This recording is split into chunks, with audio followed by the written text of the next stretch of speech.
अवलोकन साधना ही है। मन का अवलोकन कोई हल्की चीज़ नहीं होती, वो साधना ही है। और सुनने में लगता है कि आसान है, करने चलोगे तो बड़ी अड़चन आएगी, क्योंकि बहुत सारे काम सिर्फ बेहोशी में हो सकते हैं, सिर्फ पर्दे में हो सकते हैं। तुमने उनको देख लिया, तुमने बेपर्दा कर दिया उनको, तो वो काम करने में तुम्हें दिक्कत हो जाएगी। तुम कहोगे जानते बूझते नहीं कर सकते। कई काम सिर्फ नशे में हो सकते हैं, नींद में हो सकते हैं, एक आंतरिक अंधेरे में ही हो सकते हैं। तुमने बत्ती जला दी, रोशनी कर दी, अब वो काम तुम कर नहीं पाओगे। जैसे कि तुम बहुत गुस्से में हो, बहुत गुस्से में हो, और कुछ भी अनाप शनाप तुम बोले जा रहे हो, बक रहे हो। उस वक्त कोई तुम्हारा चेहरा, तुम्हारी आवाज़ रिकॉर्ड कर ले, वीडियो बना ले और तुमको दिखा दे, तुम ठिठक जाओगे। तुम अपना ही चेहरा और अपनी ही बात, अपनी ही बोली बर्दाश्त नहीं कर पाओगे, तुम आगे नहीं बढ़ पाओगे। अच्छा तरीका है, जब गुस्सा करने जा रहे हो तो किसी को बोल दिया करो चल वीडियो बना ले। अब गुस्सा एक सीमा से आगे बढ़ेगा नहीं, गुस्सा भी अंधेरे में ही आगे बढ़ सकता है। और यही बात छल, कपट, चोरी, धूर्तता, वासना सबके साथ लागू होती है। उसका वीडियो बन जाए तो तुम करोगे नहीं, तुमसे बर्दाश्त ही नहीं होगा अपना इतना कुत्सित रूप देख पाना, अपनी नजरों में गिर जाओगे। इसीलिए कई बार लोग अपराध करने से पहले नशा करते हैं। नशा कर लें तो सहूलियत रहेगी, अपराध कर पाएंगे, नहीं तो नहीं कर पाएंगे।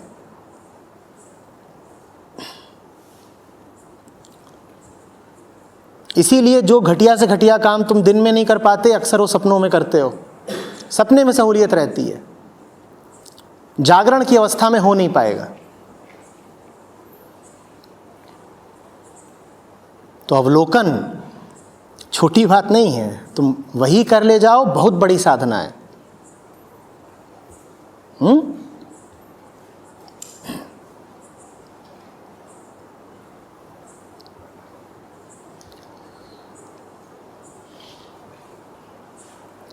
हम बड़ी गलती करते हैं, हम अपने बारे में वो सब कुछ याद रखते हैं जो अच्छा अच्छा है। हम अपनी सफलताएं याद रखते हैं, हम अपना सुंदर चेहरा याद रखते हैं, हम घर में भी अपनी तस्वीर लगाते हैं तो मुस्कुराती हुई लगाते हैं। तुम अगर वास्तव में अपने हितैषी हो तो अपनी असफलताएं याद रखो और अपने विकृत और घिनौने चेहरे याद रखो। हो ईमानदारी तो फेसबुक पर अपना कलपता हुआ और कुपित और क्रोधित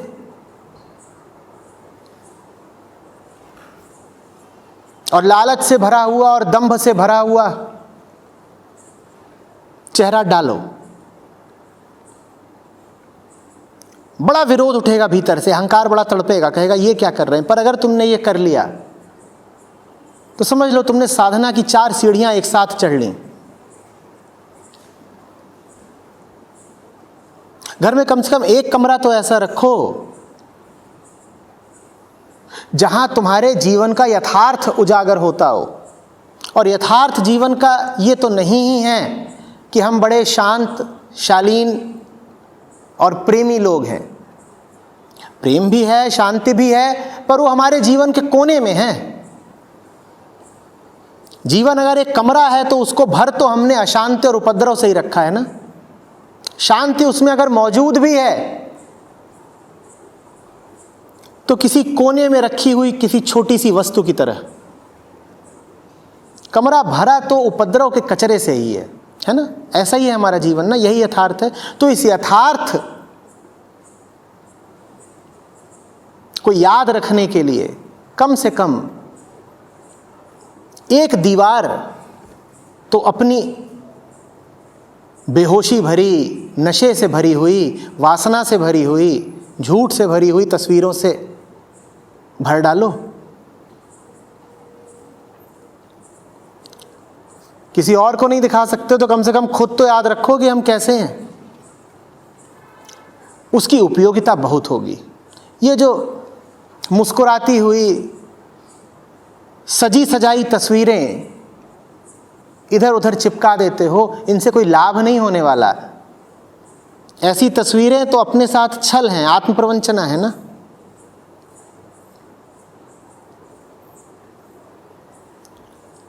लगाओ अपनी रोती हुई तस्वीर ताकि तुम्हें याद रहे कि कितने दुखी हो। आंसू साफ दिखने चाहिए।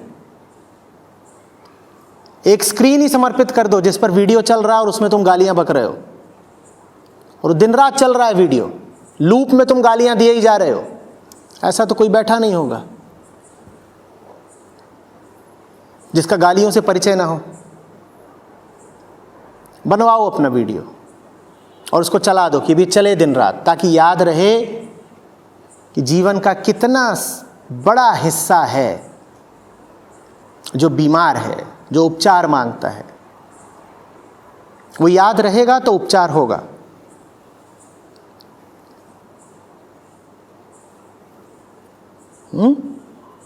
यही है आत्मावलोकन।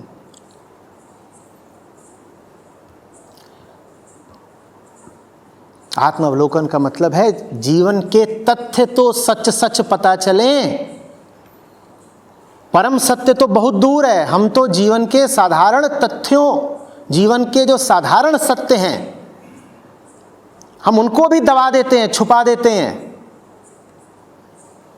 एक तो होता है परम सत्य, शून्य निराकार, और एक होते हैं ये व्यावहारिक साधारण सत्य जिनको तथ्य कहा जाता है।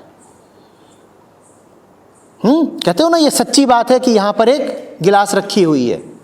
तो इस साधारण व्यवहारिक सच को मैं कहता हूं तथ्य। हम तो इस साधारण सच भी छुपाए रहते हैं।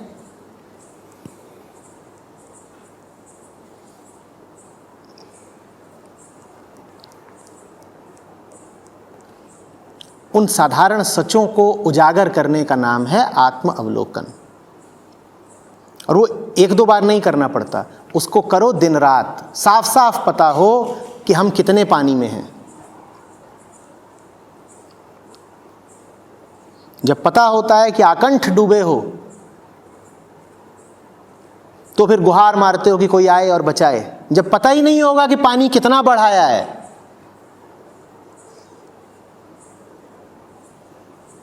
तो फिर डूबते डूबते भी गाफिल ही रहे आओगे।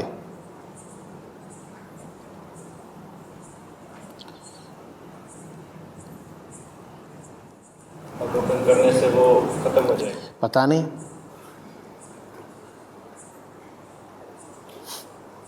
जो तुम कर रहे हो उससे तो खत्म नहीं हो रहा, तो अवलोकन को ही आजमा के देख लो। पहले से क्या आश्वासन मांग रहे हो?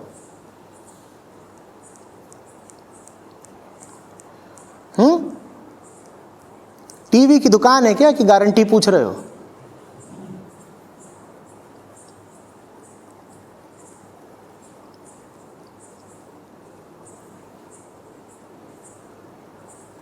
और मैं बता भी दूं कि हो जाएगा, तो उससे तुम्हें लाभ क्या? करना तो तुम्हें ही है, करके देख लो।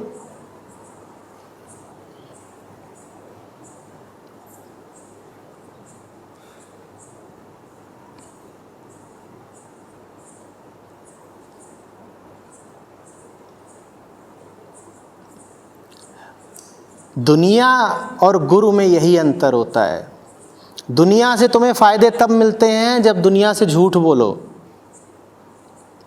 और गुरु से फायदे तब मिलते हैं जब उससे सच बोलो। अंतर दिखाई पड़ रहा है? दुनिया से सच बोलोगे तो पीटे जाओगे, गुरु से झूठ बोलोगे तो कोई लाभ नहीं पाओगे।